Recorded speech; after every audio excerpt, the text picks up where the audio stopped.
Here is a fact that might just surprise you. Oklahoma is one of the most ecologically diverse states in the country, with 12 different ecoregions. The most diverse area is a 68-mile strip of land in northwest Oklahoma, home to 5 state parks. 5 very different state parks.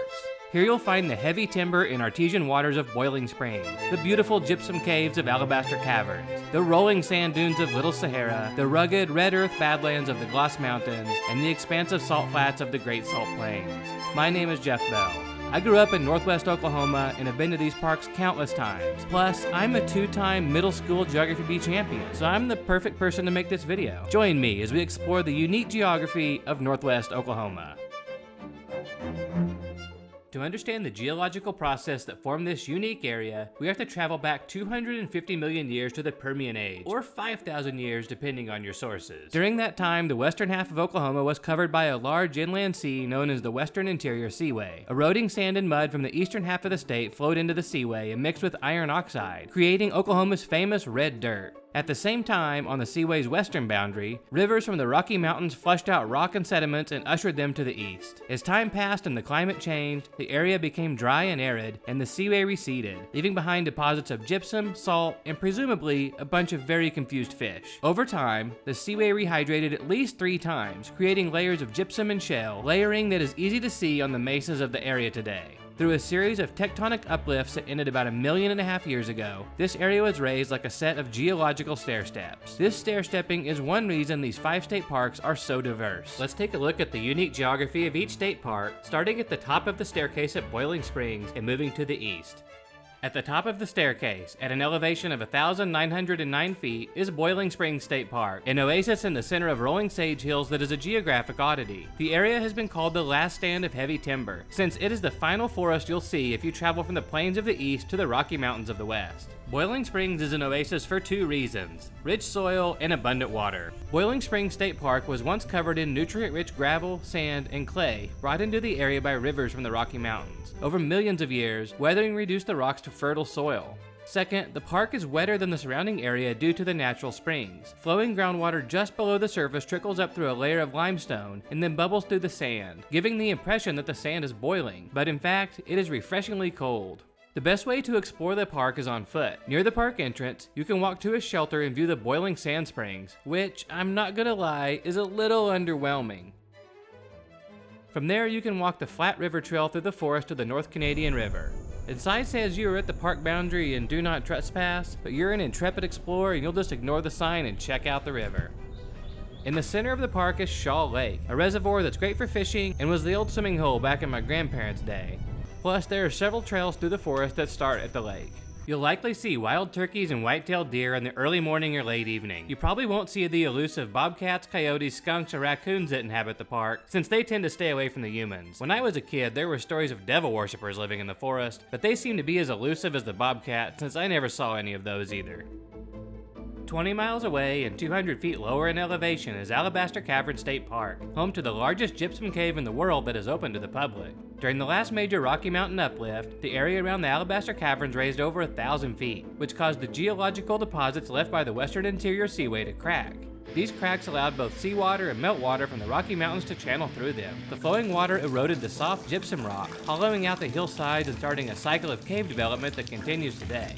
Aside from the geological history, the cave also has a fascinating human history. In the Wild West days, outlaws were rumored to hide out in the caverns and ravines of the area. Early settlers realized the land had little value for farming, but they mined the caves for gypsum, which is used in building materials, and guano, the nutrient-rich bat poop that makes an excellent fertilizer. After the state acquired the land in 1956, it was designated an emergency fallout shelter and stocked with supplies for 3,000 people. Recently, it has become a filming location for movies, with scenes from the 2019 film The Bygone and the 2023 movie The Quest for Tom Sawyer's Gold filmed in the caves. And if you'd like to get your spelunking on, you pay a $10 fee at the visitor center for a guided tour of the caves. The walk through the cave isn't difficult. There are a few stairs to navigate, but it is dark, wet, and slippery. Our guide was pregnant and she did it with ease, so that gives you an idea of the difficulty. Inside the cave, you'll see dripping springs, narrow passageways, sinkholes, and rock formations, but no stalactites or stalagmites. In the winter, you'll see thousands of bats literally hanging out, but in the summer, they nest deep in the cave, far away from the humans. The park has a small but informative visitor center, which features a dinosaur skull found nearby and displays on the area's geology. If you want to hike around outdoors, there's a trail along a canyon rim with views across the rugged landscape. And if you visit Alabaster Caverns State Park, you have to check out the town of Freedom, a town of 200 people on the banks of the Cimarron River about 6 miles north of the caves. I made a video about the most photogenic towns in Oklahoma, and I rank Freedom number 1. 18 miles away and about 350 feet lower in elevation are the dunes of Little Sahara State Park. The sand dunes were created about 11,000 years ago when the Cimarron River inundated the area, leaving deposits of fine quartz sand. Over time, the ever-present Oklahoma wind whipped up the sand from the river basin, giving it a brief yet thrilling ride over the plains and depositing it in the dunes up to 75 feet tall in an area covering 1,600 acres. The relentless wind causes the dunes to shift constantly, preventing any vegetation from growing. But today, there is another thing that prevents plants from taking root: off-road vehicles. If you want to visit the park, you need a noisy ATV to go dune bashing. Since this is the largest dune field in Middle America, it attracts sand sports enthusiasts from all over the country who convene in the park for Raucous Festival. Even if you aren't a devotee, you might want to put a Trump flag on your ATV just to fit in. Little Sahara is in the heart of the Gloss Mountains, an area of gypsum-capped mesas and red earth badlands that stretch across northwest Oklahoma. 20 miles southeast of Little Sahara, you'll find the Gloss Mountain State Park, the best place in the region to explore the rugged terrain on foot. The western interior seaway's effect is evident here, as you can see alternating layers of gypsum and shell and find seashells and fossils in the crimson soil. After visiting the park, you'll understand why they call this area red carpet country. There's a short but steep hiking trail to the top of Cathedral Mountain, a long narrow mesa with commanding views of the plains. If you hike, watch out for rattlesnakes. If you get bitten, you have about 30 minutes to get medical help, and the nearest hospital is about 30 minutes away in the historic town of Winoka. I'll be making a video about Winoka in the future, so make sure to smash the like and subscribe button so you don't miss it.